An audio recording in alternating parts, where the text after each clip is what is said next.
What's up everybody, Demon back, and welcome to the long-awaited video. I have been waiting forever for this one, and so have you guys. For the past 2 years of my life, there has been one thing that has dominated my life, one thing that I've talked about more than anything else, one thing that I've put more time, more effort into than anything else, and that was Shin Gojira. And finally, we hit the American release for this movie, and I got to see it opening day. I got to see it at the premiere for my theater, and I have to say I was not disappointed at all.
So this will be a non-spoiler review. The spoiler review will be an in-depth one that will go up tomorrow.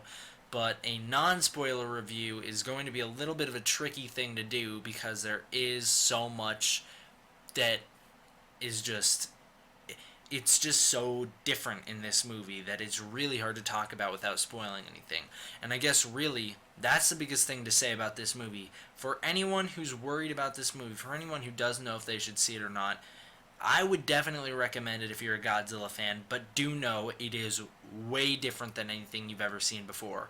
In fact, it is more along the lines of something from Evangelion, or even there are slight influences of the Attack on Titan live action films in here, which of course is because the directors have worked on both projects before. But wow, this is just probably the most different Godzilla movie we have ever gotten, and I love it.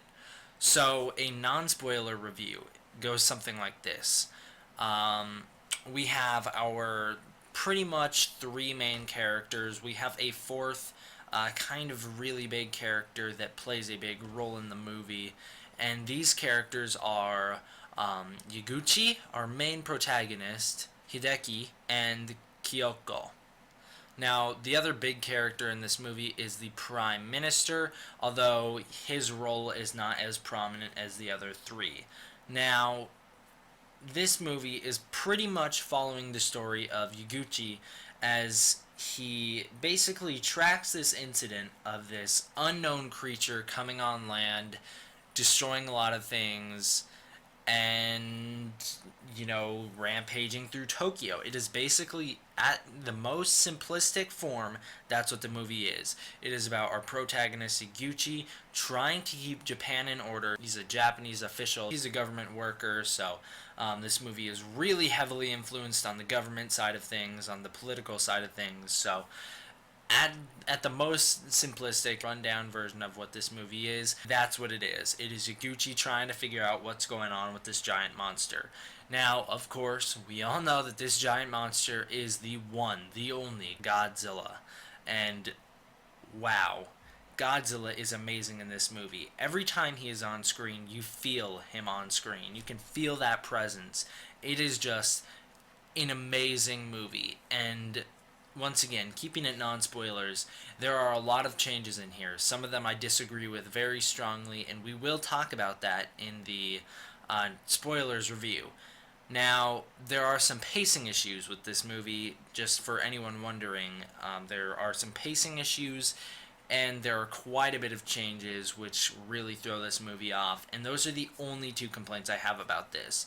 What this movie has going for it: an amazing soundtrack, pretty cool visual effects, even though the special effects, especially the CG towards the end of the movie, is really lacking. What's there is there, and they are not afraid to show it off. And this movie had such a small budget, considering all things considered. So, what they did with it is amazing.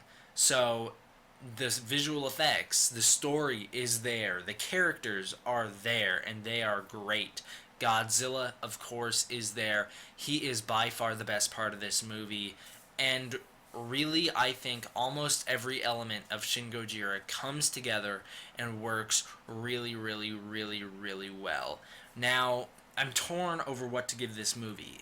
4 out of 5, a 4.5 out of 5, or a 5. So what I think I'm going to do is I'm just going to average the two out, and for the first time ever, I'm just going to give this one a 4.75, because it comes down to this. There are some problems with this movie, but I have put in so much care for this movie that there's really no way I could give it anything lower than a 4, and I enjoyed it to the point where I want to give it that 5, but there are things that work against it in the movie. Of course, we will get really in depth with that in the review tomorrow, and of course, I will be doing a live stream tomorrow, so please come check that out. There's still no set time for it, but it will probably be in the afternoon, some point afternoon to evening, so come check that out. We are going to talk all things Shin Gojira, all the spoilers, the review of the movie. It should be great. So, see you guys there. Thank you all for watching. I hope you enjoyed. I really did like this movie, and I can't wait to talk about it some more. Thank you guys for watching. D-Man out.